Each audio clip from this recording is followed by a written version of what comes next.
To be hungry, and I've been hungry all my life, so it wasn't a problem. That's why I wear these combat boots, because it's symbolic of my struggle. I'm born in the ghetto and raised on welfare, so.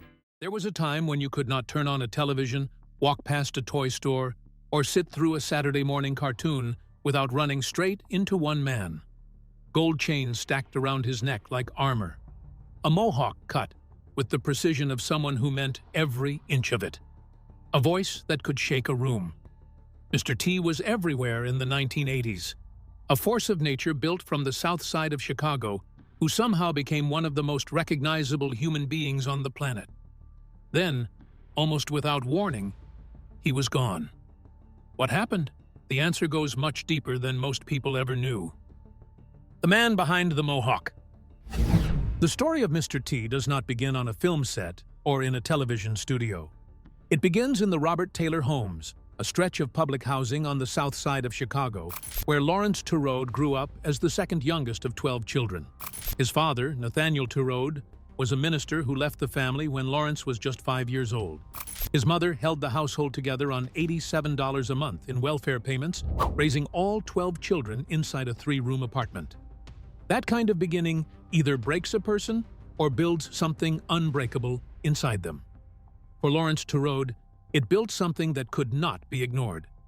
His brothers encouraged him to develop physical strength just to survive the neighborhood, and he took that advice seriously. By high school, he had become a multi-sport athlete, competing in football, martial arts, and wrestling. He won the city wrestling championship 3 times. He attended Paul Laurence Dunbar Vocational High School and earned a football scholarship to Prairie View A&M University in Texas, though that chapter ended after 1 year. Rather than give up, he joined the United States Army in 1975 and served in the Military Police Corps.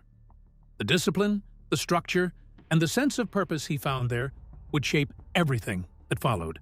After leaving the Army in the late 1970s, he built a reputation as one of Chicago's most formidable bouncers. His presence alone was enough. Clubs hired him. Celebrities sought him out. His client list grew to include Steve McQueen, Michael Jackson, Diana Ross, Muhammad Ali, Joe Frazier, and Leon Spinks. Charging more than $3,000 a night, he was the best in the business at what he did, and everyone in Chicago knew it. But it was a televised bouncer competition on NBC that changed his entire trajectory. Sylvester Stallone watched that broadcast, saw what was standing in front of him, and made a decision. Stallone cast him as Clubber Lang in Rocky III, released in 1982. Originally intended as a small role, the part expanded because the intensity was impossible to ignore. Rocky III grossed over $125 million at the box office, and audiences had a new name they would not soon forget. It was during that film that a phrase arrived which would follow him for the rest of his life. "I pity the fool." 3 words, and suddenly, the whole country was saying them. What came next was a level of fame that very few people ever experience. He was cast as Sergeant Bosco B. Baracus on NBC's The A-Team, which premiered in 1983 and ran for 5 seasons through 1987. The show became one of the defining entertainment properties of its decade, and B.A. Baracus, with his refusal to fly, his fierce loyalty, and his unmistakable look, was its breakout star. An animated series, a rap album aimed at children called Mr. T's Commandments, a motivational film called Be Somebody or Be Somebody's Fool, merchandise, appearances, commercials. His image was everywhere. He was not just a celebrity, he was a cultural institution. The sheer commercial reach of his image during those peak years was extraordinary. Toy lines, Saturday morning cartoons, lunchboxes, action figures, and a seemingly endless stream of product endorsements all carried his face. Children who had never heard of Rocky III knew exactly who B.A. Baracus was. Parents who watched primetime television knew the voice before they recognized the face. That kind of cultural saturation does not happen by accident, and it does not happen to someone who lacks genuine charisma. People were not simply watching a character on screen, they were responding to something real underneath it, even if they could not have explained what it was. But before the name became an institution, before the cameras, the headlines, And the larger-than-life image that millions came to recognize, there was a man standing at the center of it all. Every empire, no matter how powerful, rests on the shoulders of a human being, and human beings are vulnerable in ways success can never erase. Wealth can open doors. Fame can command attention. But neither can shield someone from the moments that arrive without warning and change everything in an instant. And for him, that moment was rapidly approaching. What happened next would force him into a battle far greater than any he had faced before. Stay glued until the very end, because this is where the story takes a deeply personal and heartbreaking turn. The diagnosis that changed everything. The A-Team ended its run in 1987 after NBC canceled the series following its fifth season. For most major television stars, an ending like that signals a transition rather than a stop. Mr. T continued working through the early 1990s, taking on roles in films like Freaked in 1993 and Spy Hard in 1996, along with television appearances and commercial work, but the volume of activity was noticeably lower, and the explanations being offered to the public at the time did not tell the full story. The real story began in 1995. While removing one of his trademark earrings, he noticed a sore on his skin that seemed unusual. He went to the doctor for what he expected to be a routine checkup. The tests came back positive for cutaneous T-cell lymphoma, a rare form of cancer also known as mycosis fungoides. He was 43 years old. The irony of the disease's name was not lost on him. He reportedly joked that he had received personalized cancer with his name already on it. That kind of humor, finding something to laugh at in the middle of devastation, was entirely consistent with the person he had always been. But behind the jokes was a serious and aggressive fight. The disease did not cooperate easily. Reports from people close to him described the cancer returning roughly every 11 months, requiring multiple rounds of chemotherapy. Treatment was long, exhausting, and uncertain. The kind of work schedule required to maintain a major entertainment career simply was not compatible with what his body needed. He stepped back. Public appearances became limited. Roles became sparse. For fans who had grown up watching him dominate the 1980s, the silence felt sudden. From the outside, it looked like disappearance. From the inside, it was survival. His faith became central to how he endured those years.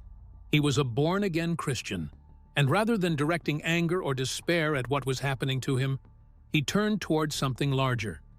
He described praying in his doctor's office the moment the diagnosis was confirmed, framing the illness not as punishment, but as an opportunity to reach other people who were struggling. That perspective did not make the treatments easier or the uncertainty less real, but it shaped how he carried himself through it. He visited cancer patients. He shared his story with those facing similar diagnoses. He turned a private battle into a source of connection for others going through the same. By 2001, after 6 years of treatment, Mr. T officially went into remission at the age of 49. The fight had taken years out of his career and put him through physical ordeals that most people would never have to face. But he came through it, and the return that followed showed that the absence had never diminished what was underneath. What is worth pausing on here is what his absence actually looked like from the outside during those years. Between 1996 and 2001, his credited film and television work was sparse, consisting largely of brief cameo appearances, voice roles, and commercial spots. There were no starring vehicles, no major studio productions, no headline-grabbing projects. For fans who remembered the constant presence of the early 1980s, the contrast was sharp. Speculation about what had happened circulated without a full picture. Some attributed the quiet years to a career that had simply run its natural course. Others assumed the entertainment industry had simply moved on. Neither explanation was entirely wrong, but neither told the story either. The cancer was the story, and it was not a story he broadcast while he was in the middle of fighting it.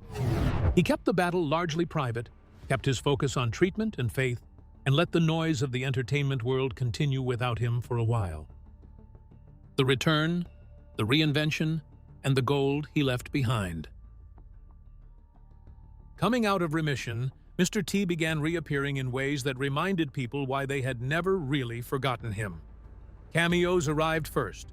small appearances in films like Inspector Gadget in 1999 and Not Another Teen Movie in 2001. His voice work continued, lending that unmistakable sound to animated projects. But the fuller return came in 2006, when he headlined his own reality show on TV Land called I Pity the Fool. The title borrowed from his most famous phrase, but the concept turned it into something new. He traveled across America visiting businesses, families, and individuals in need of motivation and practical help. The tough exterior was still there. So was a genuine warmth that people who only knew B.A. Baracus from television might have underestimated. That same year, something else happened that revealed the depth of his character in a way that no television role ever could. In 2005, Hurricane Katrina made landfall along the Gulf Coast, killing approximately 1,800 people and leaving communities in New Orleans and surrounding areas devastated. Mr. T traveled to the affected region to help with cleanup and recovery efforts. What he witnessed there changed him in a permanent and visible way. He made a decision to stop wearing his gold chains, the most recognizable part of his image for more than 2 decades, out of respect for people who had lost everything. He explained the decision plainly, saying it would be a sin against God to wear all that gold when so many people had lost everything. He acknowledged that the jewelry was his trademark, but added that the gold did not make him. He made the gold. That statement, delivered without performance or publicity calculation, said more about the man than any catchphrase ever had. The chains that had defined his public image for 20-plus years went away because a Category 5 storm made wearing them feel wrong. That is not a PR decision. That is a conscience. The work he put into community outreach and charitable efforts was not new. It ran through his entire adult life. He had always directed significant energy toward children, particularly young people in difficult circumstances. His educational projects in the 1980s, the music and the motivational films, were not just commercial exercises. He genuinely believed that showing up for kids and giving them something to hold on to mattered. He supported shelters for abused children and worked to demonstrate that strength was not just physical, but also a matter of character and kindness. In 2014, Mr. T was inducted into the WWE Hall of Fame in recognition of his contributions to professional wrestling, particularly his participation in the first WrestleMania in 1985, where he and Hulk Hogan won the main event against Paul Orndorff and Roddy Piper. The induction was a formal acknowledgement from an institution that understood how much his celebrity presence had helped transform wrestling from a regional entertainment into a global phenomenon. He delivered a speech that night that drew extended applause, reminding everyone in the building that the man behind the persona had always been worth paying attention to. By the time his Dancing with the Stars journey came to an end, it was clear that the competition had become about more than scores, rankings, or how long he could stay in the ballroom. Week after week, viewers got to see a different side of him, one that was funny, self-aware, and surprisingly relatable. Even though his run ended earlier than he had hoped, the impression he left behind lingered far longer than his placement on the leaderboard. But that appearance was only one chapter in a much larger story. What happened after the spotlight faded is where things become even more interesting. Stay with me until the very end, because his life today and the legacy he leaves behind reveal a story few people saw coming, where he stands now and what he left behind. The passage of time has a way of clarifying what was real and what was simply noise. Looking at the full arc of Mr. T's life and career, stripped of the moments of peak commercial frenzy and the years of medical difficulty and gradual reemergence, what remains is a story about a person who never drifted far from what he actually believed. He grew up with nothing and did not pretend otherwise. He watched his mother hold 12 children together on $87 a month inside a 3-room apartment in the Robert Taylor homes. That foundation, that particular understanding of what it costs to survive and what it means to keep going anyway, never left him. When he made money and became famous, he did not put distance between himself and where he came from. He talked about it openly, not as a narrative device to sell a more compelling story, but because it was the truth of who he was. The bodyguard years, the bouncer competitions, the army service, the sports championships in high school, All of it was earned through consistent physical and psychological effort, not luck or accident. He built a name that commanded respect in the toughest rooms in Chicago before any camera ever pointed at him. He created one of the most iconic visual identities in entertainment history. A mohawk inspired by a National Geographic photograph of Mandinka warriors in West Africa and gold chains collected from jewelry left behind by misbehaving customers at the clubs where he worked. The image was always a statement. He has described the name Mr. T itself as a response to watching black men in his family, including his father and his brothers, called boy by white people. Taking the name was a reclamation of dignity. Everything about the persona carried intention behind it. The cancer fight demonstrated that the toughness was not theatrical. 6 years of treatment, multiple relapses, chemotherapy, and the gradual disappearance from public life that followed a diagnosis in 1995 could have ended the story quietly. Instead, he used the experience to reach others. He continued to speak openly about his illness, including discussing further cancer battles in later interviews where he described himself as a soldier and a veteran of the fight, still believing and still not afraid. The decision to walk away from the gold after Hurricane Katrina was the clearest expression of who he was beneath the persona. Fame and its symbols had never been the point. When those symbols felt incompatible with what was happening to real people in real places, he let them go without hesitation. That kind of choice does not get made by someone performing a character. It gets made by someone with convictions. The body of work he left behind continues to carry weight in ways that go beyond nostalgia. Rocky III remains one of the most memorable entries in a franchise that has endured for 5 decades. The A-Team, across its 5-season run and its 1983 to 1987 broadcast life, influenced an entire generation's understanding of action television and helped build the template for the ensemble action drama that would follow for years after it ended. The animated series based on his image ran from 1983 to 1985 and carried genuine moral instruction for the children watching it. The educational projects aimed at young people, the music, the motivational films, the charity work, the cancer advocacy, the faith, and the plain-spoken directness with which he engaged the world across every decade, taken together. They paint a portrait that is considerably more complex and more admirable than the catchphrase alone suggests. The lesson that runs through all of it is that the persona was always secondary to the person. B.A. Baracus was a character. Clubber Lang was a character. The gold and the mohawk were a statement. But Lawrence Turode, the youngest boy from a 3-room apartment on the south side of Chicago, who chose not to be called anything other than what he decided to call himself, was never a character. He was entirely real, and everything he built came from that. At 74 years old, Mr. T remains alive and is still regarded as one of the most distinctive personalities the entertainment world produced in the 20th century. His story is not one of disappearance. It is one of persistence through circumstances that would have silenced most people. The question was never whether he could handle Hollywood.